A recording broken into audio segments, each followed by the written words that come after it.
6, 5, 4, 3, 2, 1. The History with Jackson podcast.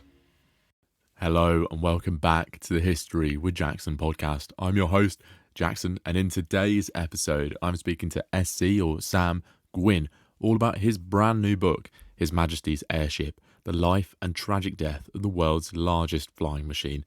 Now, in this episode, Sam details to us the early life and early experience of those building and flying early airships, the war effort and where the history of these airships come from, and then he lets us know about the life of the R101, which is what his book is all about.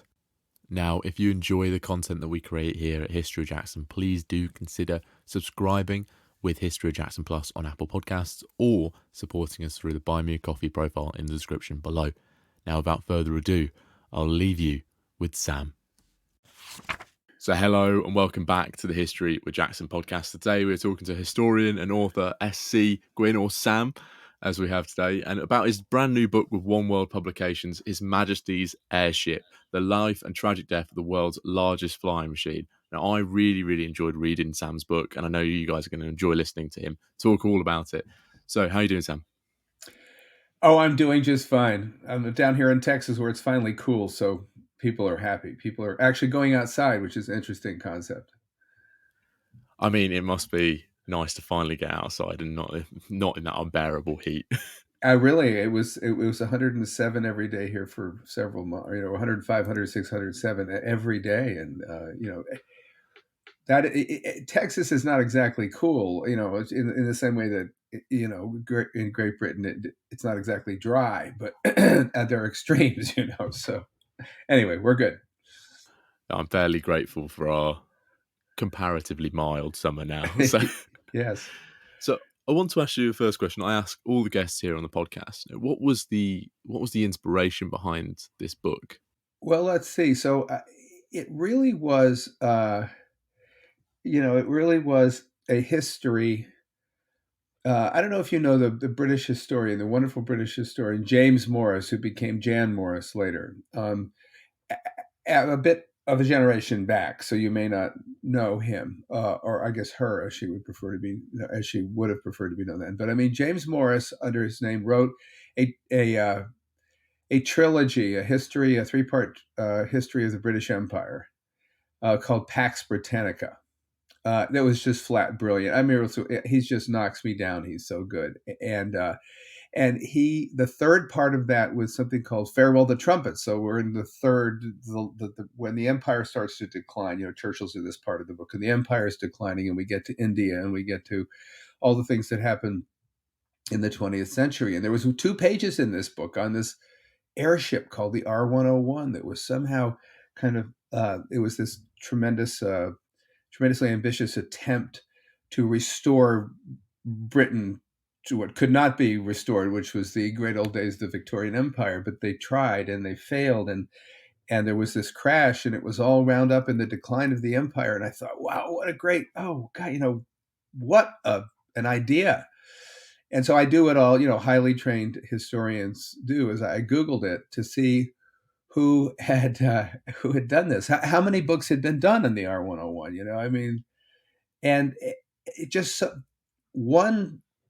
one that had been done by Peter Masefield in 1980 was pretty much it. And he really wasn't a professional writer. He was like an airline executive at that point. And the other books were not significant to me. So I had this, what I thought was a great idea, and a clear field on which to play. So every once in a while, that's where not that many of my ideas have come where it's just come literally out of a paragraph or somewhere.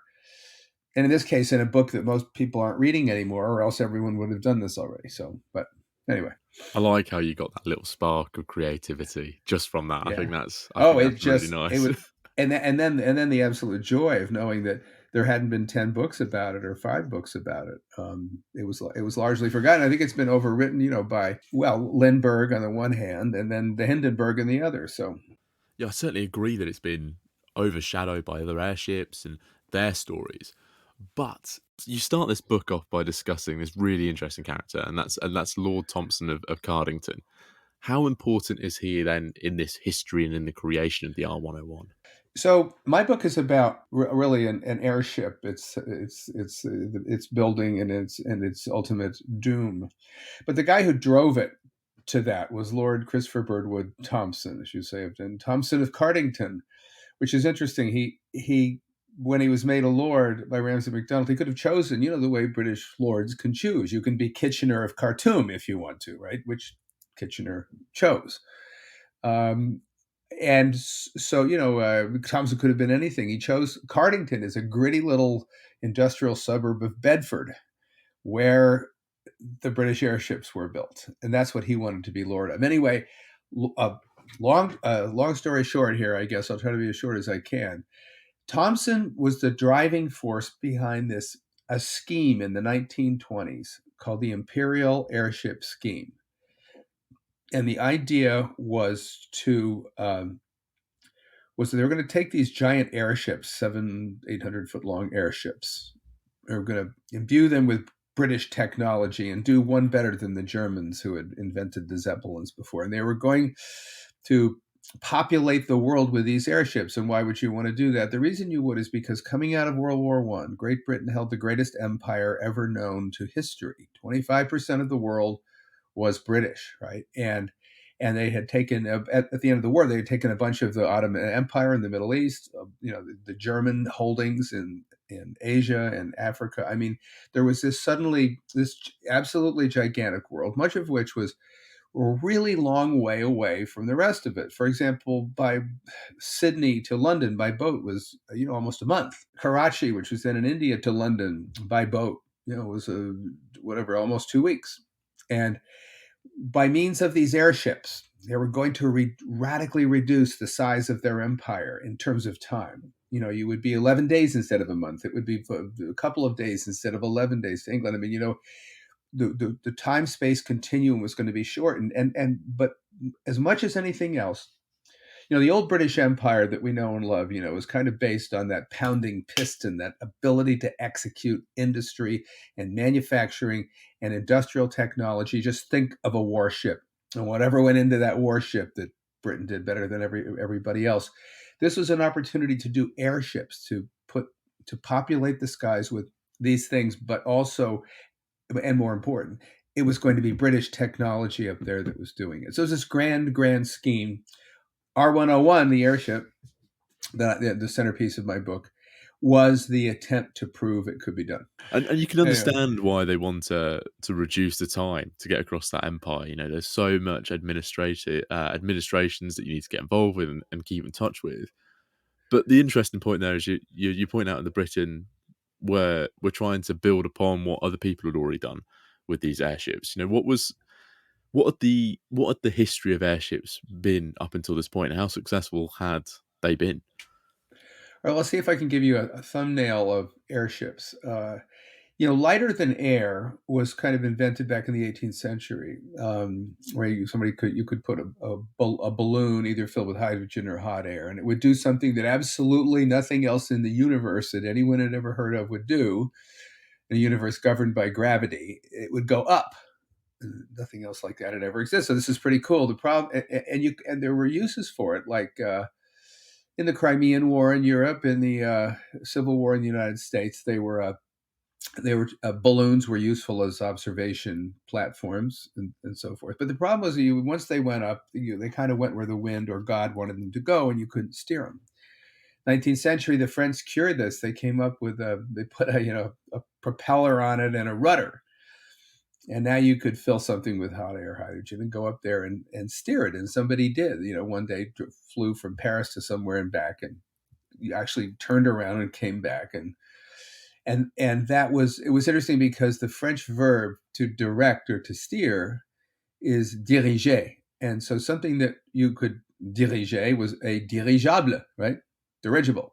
That's where the name came from. But still, the problem was with anything that had kind of an envelope in which you had hot air or hydrogen that was lighter than air would make it go up. you had this real limitation of size because the balloon could only be so big, and then it folded in on itself and it didn't work. And because it could only be so big, it could only lift so much because, you think of a watching recreational balloonists go up, there's two people in that basket or something, or maybe three, and that's what it can lift. It can't lift a car. It can't lift a heavy weight.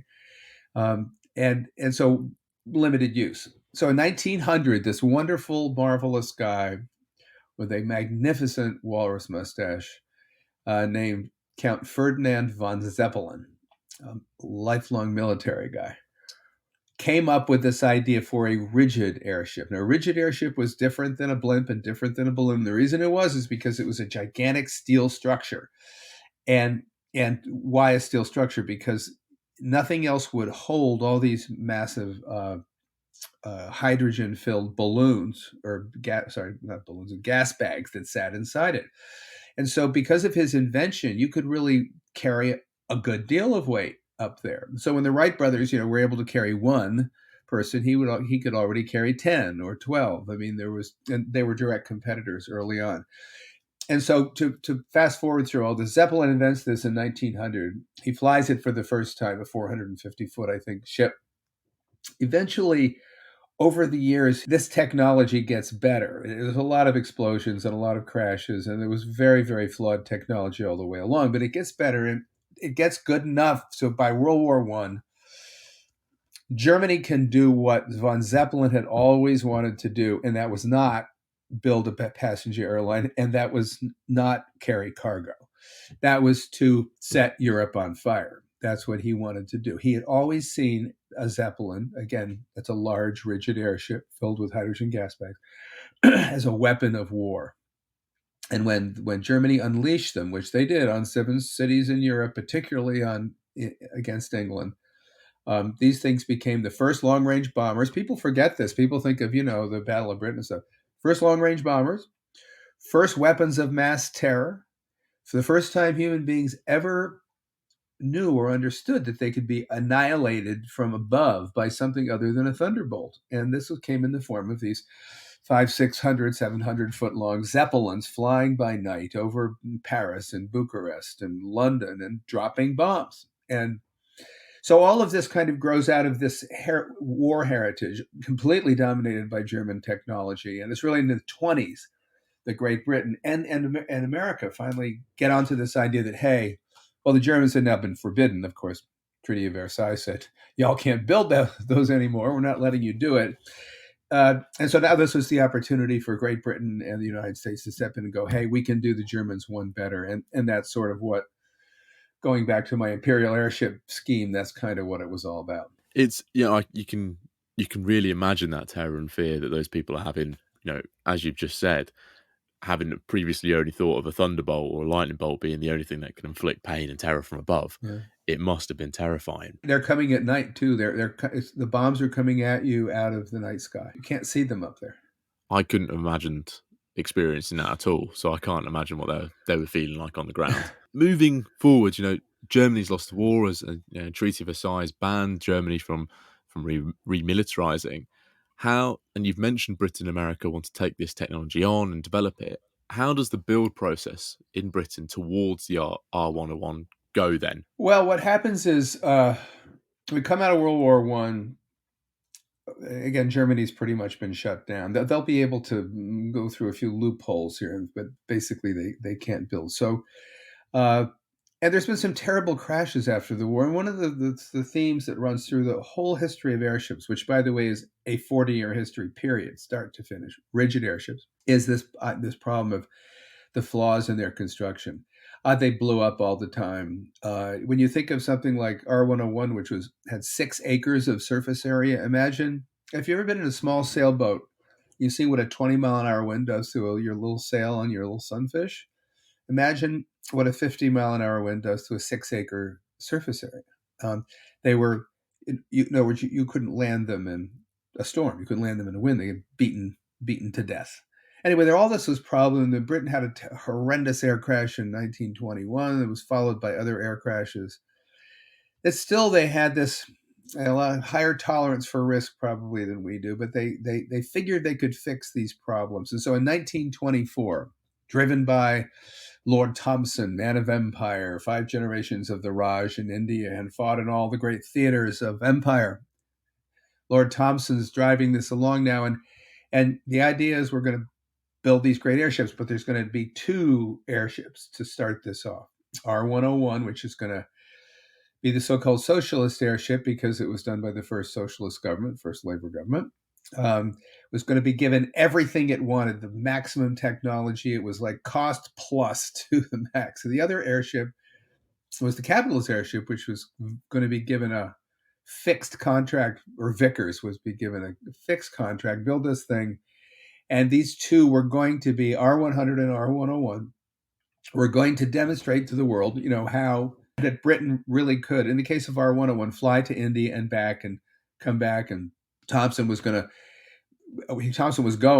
into India and back, take it in 2 days each way, come back, trailing clouds of glory, walk into the Imperial Conference and announce the future was here. We just proved it. We just sailed to India and back, floating high instead of multiple stops on these noisy oil spattered airplanes. We're going to do it. We're going to float over majestically over the oceans and come back. And so in 1924 they started building these things toward this dream of British domination of the sky in a new way. And so many delays. It's almost a Keystone Cops kind of tale of mismanagement and folly, and it isn't until October of 1930 that R101 finally flies. So I chronicle this in my book. There's a lot of problems that aren't addressed. A lot of problems with the basic, one of the basic flaws of the airship, the big airship, but R101 in particular, is you have 5.5 million cubic feet of hydrogen gas held in gas bags, some of which are as big as a 10-story building, that are made from cattle intestines, lightly backed with cotton. All of this, and they're protected by an extremely thin layer of cotton or linen that's been doped with airplane dope, but it's still, you can put your finger through it, wrapped around the steel structure. So you have, incredibly, on the one hand, the steel structure was strong, but the gas bags were incredibly weak, and so was the covering. And so anyway, this was part of the build process that goes on for 6 years through all of the issues and all the problems that they have to confront. But one of the things they did not do was to address the fundamental weaknesses of airships, were that you shouldn't be flying something like that in a storm. I think the process between the R101 and the R100 definitely shows itself in how some of those issues are addressed and how both those airships are moving forward. But we're heading to India. Thompson's really triumphant. He really wants to make sure this journey goes ahead. What was the beginning of that journey like? Well, the very beginning. So this is, the date is October 4th, 1930, and R101 is going to fly from Cardington, which is near Bedford, to Karachi, which was then in India, now in Pakistan. And he was going to do it in 2 days with a single stop in Egypt, Ismailia, and to refuel and then continue on. So what we're looking at here on the night, as the storm is gathering around them, they should never have gone. The storm is gathering around them, night of October 4th. Meanwhile, there's tens of thousands of people in the fields below, flashing their lights and singing "Land of Hope and Glory." I mean, it's this wonderful kind of moment where this massive thing, and you got to remember, a 777-foot long airship. I mean, nobody'd ever seen anything like that before, and it's bigger by volume than the Titanic, just to put it into perspective, or 3 football pitches or whatever. But it's something this big, and it just has never seen. So there it is, sitting at its mast in Cardington, and the loading has begun, and Thompson's going on, and they have the cream of the British airship establishment are boarding this thing, and it's about to, because Thompson has got a very bad case of get there itis, as we say. he needs to get to India and back in time for the Imperial Conference, so he can't delay this any longer. And so he gets on board, and they all board, and they all take off into this rising storm, which they shouldn't have done. And so there's this kind of dramatic moment where the crowd cheers, and the ship, the great airship, lifts off from its mast into the night sky, and the lights twinkle as it sails off toward the English Channel, and then France. And as it will turn out, it will make it across the English Channel, but not much farther. It crashes about 90 miles north of Paris. About a 7.5 hour. Lord Thompson's got about 7.5 hours to live from the moment he takes off. Anyway, so and the way I structured the book is I'm alternating chapters. So you're in the present kind of, on board the ship, which is like being on board the Lusitania, right? You're on board and you know something's going to happen. And I'm not spoiling anything either here. The title of the book is The Life and Tragic Death of the World's Largest Flying Machines. No spoiler.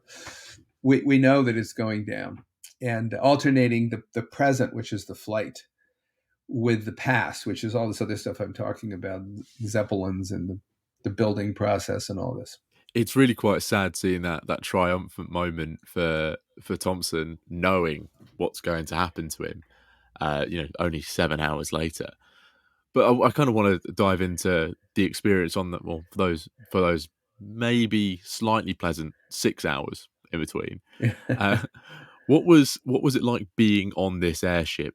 Because it's so big, and you're mentioning that it's the socialist ship. There's been no limits to the expense that they're trying to put on to help this get there. What was life like for those few hours on this ship? Well, it as you say, it's a real phenomenon. They say 1 million people came to see that in the month before she left, including the Prince of Wales. I mean, everybody in Great Britain was looking at this, and the thing was, and most of them through the press understood what it was like inside, but it was really one of the things that Thompson was selling was luxury. Airplane travel at that point was still very, very primitive and uncomfortable. I mean, I was saying the Zeppelins and airships were crashing all the time. They were, but so were airplanes crashing all the time. And airplanes were noisy, and they were dirty, and they were smelly, and they were oil spattered, and they required constant refueling and all these things. And so what they were going to sell with R101, and really for the first time in the history of airships, was luxury. It was going to be, and it's silly to say it was going to be like a Pullman car, or that it was going to be like a commercial steamship, passenger steamship, because you obviously, something that's lighter than air has to be built from light materials. But that's what they were going for, a kind of a cross between a Pullman car and like an admiral's quarters. They wanted it to look very rich. And so if you walked into the really fancy dining room that was all trimmed out in gold, and if you when you looked at it, you say, wow, those pillars are impressive. The pillars are made out of balsa wood. The walls are made of linen. If we're in an airship here, we're in lighter than air. Everything has to be, so it's very, very, it's luxurious looking. So you go to the passenger promenade, which they put these Cellen windows, kind of like plastic sort of windows that were where they could sit out on the promenade and gaze down at these things didn't fly very high, only 1,500 feet. So you could just see the world going by below you. You could go to the smoking lounge, which is a wonderful concept in an airship with 5.5 million cubic feet of hydrogen. Hydrogen, by the way, if you've ever seen a picture of the Hindenburg's last few moments, has a tendency to do that. So it's got smoking lounge. It's got a lounge. It's got, they're serving elegant food and wine, and it's everybody's got a berth, and R101 was as I say, not as solid as a Pullman car, but it kind of looked and felt that way. And so this idea of it was not just air travel, and you were not just kind of floating high above the earth while airplanes were banging along. You were floating high above the earth, having your Bloody Mary on the promenade fixed by the uniformed porter, you know what I mean? And then go have your cigar in the smoking lounge afterwards. So that the world inside there was for the passengers, very comfortable. For the crew, it was very much a lot of work. I mean, flying an airship was way, way harder than flying an airplane. I can almost imagine how that luxury is kind of giving a reassurance to the passengers of, this is luxurious, therefore this is solid, and we're going to be okay. It was, and Lord Thompson very famously said, that this thing is the safest conveyance, he said, ever. In all this hyperbole, he said, it's as safe as the house, he said, except for the millionth chance. That's a quote. There was this idea that couldn't crash, and that would remind you, I think, probably of an event in British history 18 years before of something that couldn't sink, right? Which is the Titanic, which was also the height of luxury of its day, right? As I recall, anyway, I don't think anything was quite as luxurious as the Titanic. But the unsinkable boat, the uncrashable airship. Apparently, those lessons were forgotten. But R101 was an experimental technology, and it always was. And one of the great flaws in the process, but also in Thompson's mind, was that he treated an experimental prototype like an operational aircraft, and it wasn't.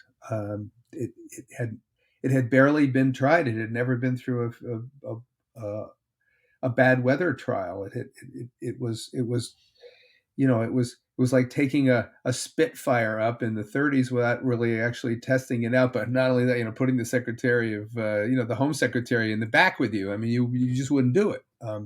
And so there was a bit of that going on too. So I now want to kind of touch on, I don't want to forget these people, the people operating the R101. Yes. These people are leading this crew. They're leading these passengers towards their destination. Who were these people and what were they like? Because I think there's some interesting characters who are driving this 101. There really are. The probably principal among them is a guy named Herbert Scott. And Herbert Scott, although he wasn't officially in charge, this had been one of the management issues. This had been kind of fuzzed over a little bit. Nobody was sure who really was in charge. And Scott had been given the kind of go, no-go call. Are we going to Egypt tonight or aren't we? And he made the disastrously wrong call to go. But, I've been saying how flawed airships were, and they were, and they always were, and that's why they didn't last historically. But if you go back to 1919, again, Herbert Scott, who was on the R101, who was the technically ranking, guy. If you go back to 1919, I have to kind of create this scene for you. In 1919, we're out of World War I now, right? The Germans have lost. All their Zeppelins have been either given away, and the very few that are left that haven't crashed have been given away in reparations. We're in this moment, and the British had tried mightily throughout the war to imitate the Germans, but they really couldn't do it. I mean, nobody could. Nobody could figure out how the Germans did this. And so the way the Brits figured this out was they would go and they would study downed Zeppelins, and they would kind of go try to reverse engineer, whatever the word is. You could take a down Zeppelin and crawl all over it and take photographs, and that combined with industrial espionage, and then take it back to their workshops in England and try to come up with competing airships. And the result of that was that starting in about 1915, 1916, you suddenly had these British airships, which were, or actually probably more like 1917, that were kind of state of the art 2 years before. That they were, it took them that long to engineer these things that they'd stolen from the Germans, right? And there was this one of those aircraft that they found themselves with at the end of the war, and it was called R-34. And R-34 was a knockoff, a straight steal of what the Germans called a height climber. And this gets into another story, and I'll try not to go into it too deeply here, but the height climbers came toward the end of the war, and they were Germany's attempt to get altitude on the British fighters, because the British fighters had figured out what happens if you shoot tracer bullets, incendiary bullets, into an airship with 2.5 million cubic feet of hydrogen. I mean, to be brief, it's really satisfying if you're the person in the British fighter plane, right? Imagine the Hindenburg spectacle that we all know, right? This happened over and dozens of times during World War I. British fighter planes shooting down Zeppelins at a relatively high height that would then burn like the Hindenburg and fall either usually in the countryside somewhere. And so you had this kind of technology war. And the war was who can go higher. And the Zeppelins went to 10, 12,000, 13, 14,000. The British fighter planes, which initially couldn't go that way, would higher and higher and higher. And it would get really hard on the pilots, too, because they're all unprotected. Now we go to 18,000 feet. Now we go to 20,000 feet. And up there, if you're a pilot, either an unprotected British pilot or a Zeppelin crew, you're freezing to death. All of your gauges are frozen. I mean, anyway, it's very, very difficult. So anyway, toward the end of the war, the British got hold of a height climber, like one of the state-of-the-art German height climbers. Or they found a crash, didn't get hold of it. And they engineered their own ship.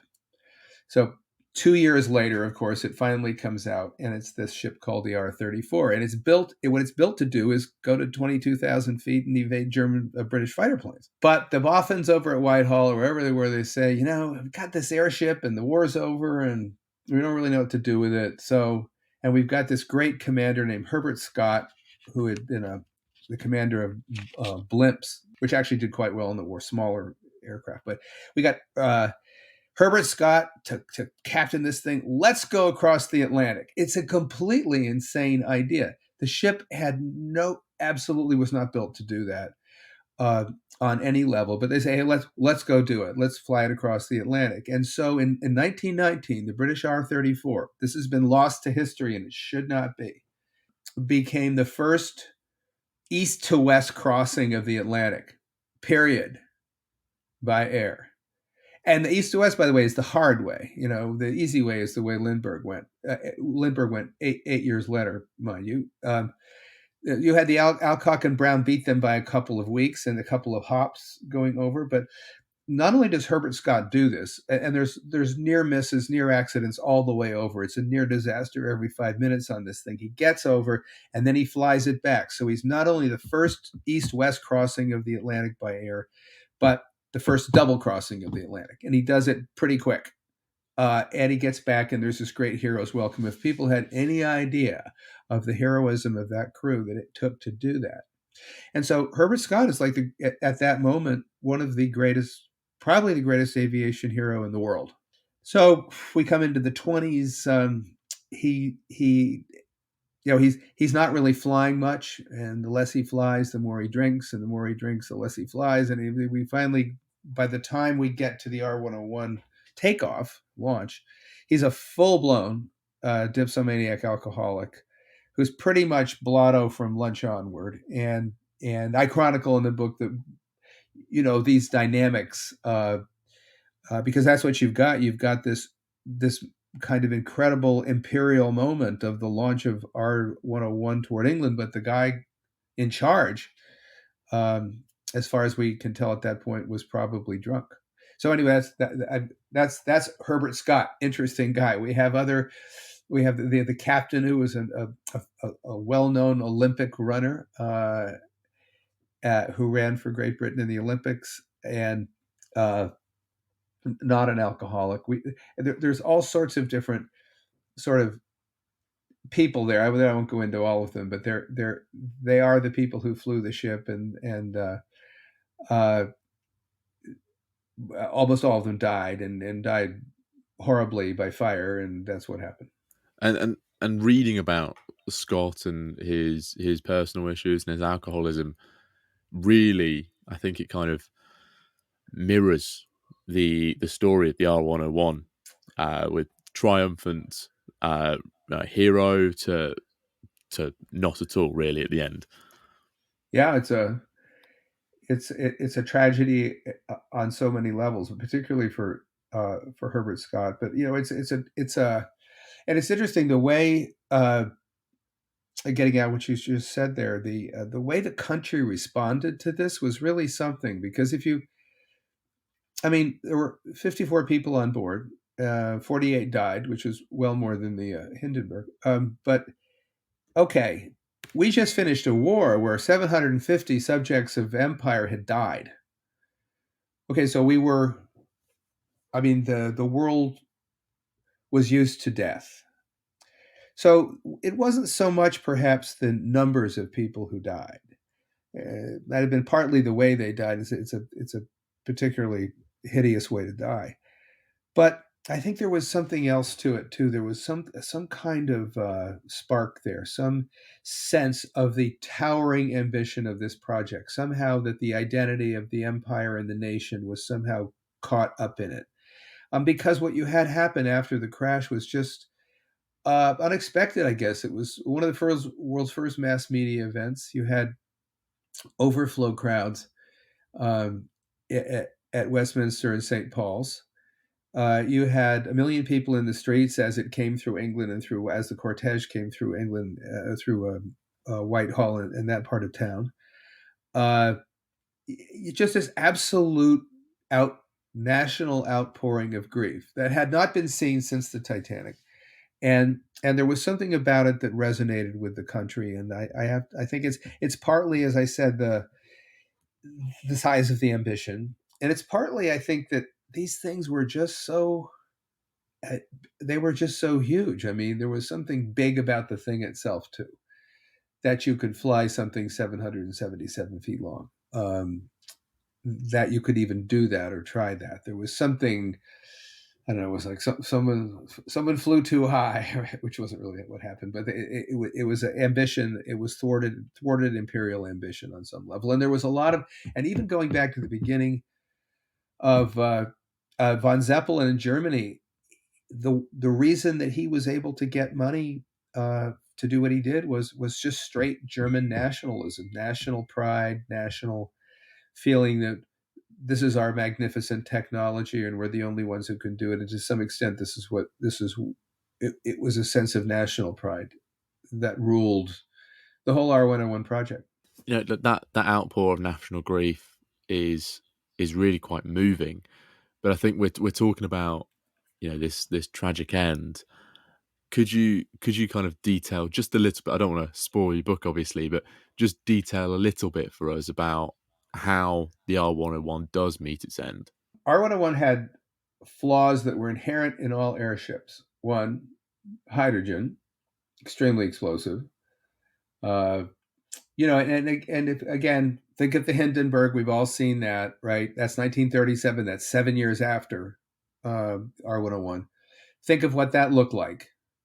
There were 75 of those. Okay, so we all might think, well, that was the only time that happened. It happened over and over and over and over again, and it happened to R101. So it's inherently explosive. You have these gas bags that are made of cattle intestines because they're impermeable, and hydrogen being the lightest element tends to get out wherever you put it. So for some reason, they couldn't figure out anything better than cattle intestines.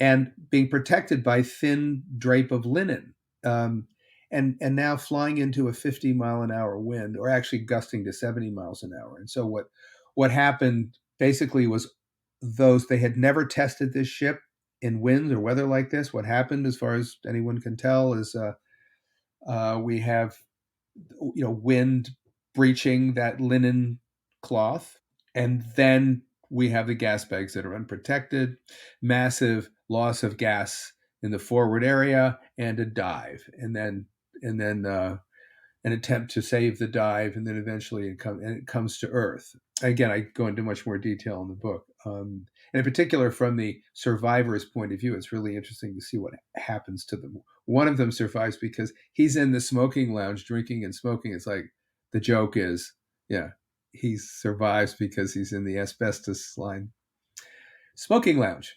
Yeah, it eventually comes to ground. And what happens is, and this has been a problem going all the way back to the earliest Zeppelins and airships, is that when one of these things comes to ground in a big wind, it just gets battered to pieces because it's so big that you can't hold it, you can't control it. It just gets beaten to pieces. In the middle of getting beaten to pieces, there is always a spark, and the spark then hits, in this case, 5.5 million cubic feet of of hydrogen, and then you get this just absolutely gigantic fireball, and people die by fire. At some level, I'm writing a book. Well, I'm writing a book about R101, about Lord Thompson, and about Herbert Scott, and about all the interesting things that go on here. But on another level, I'm writing a book about human folly. I mean, this had happened over and over, and I mean, this wasn't like, oh, whoops, we didn't know that was going to happen. It was inherent, and they talked themselves into this idea that they could come up with technology that was going to fix it, and which was false from the very beginning. I totally see that story of human folly. I mean, we've even discussed it with the parallels between the R101 and the Titanic. There's very much a story of lessons not being learned and lessons not being followed up from previous attempts. Yeah, it's sometimes when I'm writing a book or whatever, writing something, you come to the realization at some point that what you thought you were writing about is not exactly what you're writing about. And I realized, no, I'm writing about human folly on an absolutely gargantuan scale. That's what I'm writing about here. And it wasn't that I want to single out the Brits here. The Americans followed them right down into the bunny hole, and had 3 giant airships go up. In fact, they solved the hydrogen problem with helium. They said, hey, Americans controlled all the helium in the world at that point, and they weren't sharing it with anybody. And so we're going to put helium. So, hey, these airships are going to be safe. They have helium. Helium does not explode. And the 2 massive crashes after R101, the Akron and the Macon in the United States, were of helium-filled airships. But they were demonstrating the other flaws, which is that they can't deal with weather or storms, and you can't land in a storm. I mean, think about it. You're up there in the air. If you're in an airplane, unless you're over water, you can, theoretically land on a airstrip somewhere or a road or something like that. Or if you're in a boat, theoretically you can find a safe harbor. In a rigid airship, you cannot go down. And so we have this really, I think one of the most horrific of all the airship crashes was the Akron. This is 1933. The U.S. was doing exactly what the Brits did with R101. This was going to be the biggest and the best, and this was going to fix the flaws in the German technologies, and they were going to do this huge 800-foot long helium-filled airship that was, not only was it, it was a joint venture between the Zeppelin company, which had built all the bombers that terrorized Europe, and Goodyear, and it was like the best of the American technology, the best German engineers. It was going to be great. So there's this moment where it's off the coast. The airship is up in the air off the coast of New Jersey, and these thunderstorms. This is March, I think. Thunderstorms approach. So the airship flees from the thunderstorms, but only to find that going west now, thunderstorms in the west, and they head north, and there's thunderstorms in the north, and they spend this 4 hours panicked and fleeing the thunderstorms, which catch up to them at some point, because not only will wind batter these things, but up and down drafts in a thunderstorm will take you up 5,000 feet in a matter of seconds and take you right back down again, which is what started happening to it, eventually dropping it into the North Atlantic in March, where 73 of 76 people died. But that was an example of, okay, we got rid of this flaw, but these other flaws remained. And anyway, I was saying that the Italians had trouble. The French had a reparation German ship blow up. The Americans did. I mean, Brits were not alone. The Germans, if you want to say who had, in terms of crashes and mishaps, Germans were by far in the lead position there. So that's a really nice summary of what happens to the airships afterwards. And now, on a slightly more positive note, Sam, on a slightly more positive note, I have a final fun question for you, as we do for all our guests on the History of Jackson podcast. Now, you have written on a wide variety of subjects throughout your writing career.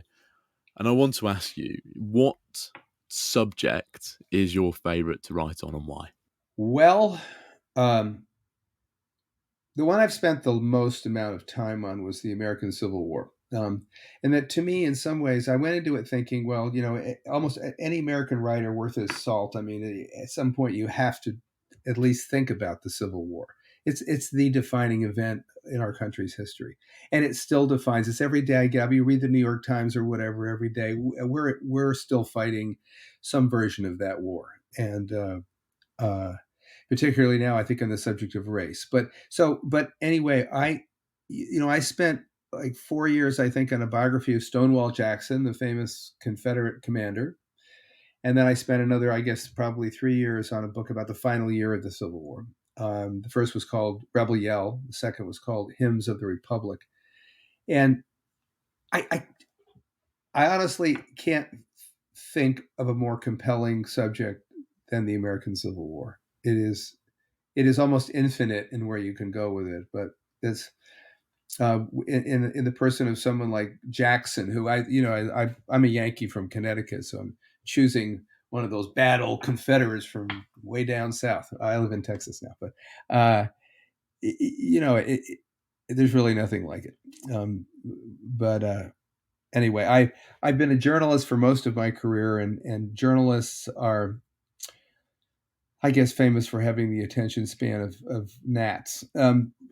Partly it's because, if you're a journalist, you're going from story to story, right? And you do your story, and then it ends up at the bottom of somebody's birdcage, and then you go on to your next story, and that's part of the fun of it. And so, and for me, I would never have wanted to be, like a Chaucer specialist at University of Oklahoma for 40 years. I mean, that, I'm sure the Chaucer specialist knows everything about Chaucer, but I always needed more and different ideas. So, which is why I have written about American football and these crazy British airships.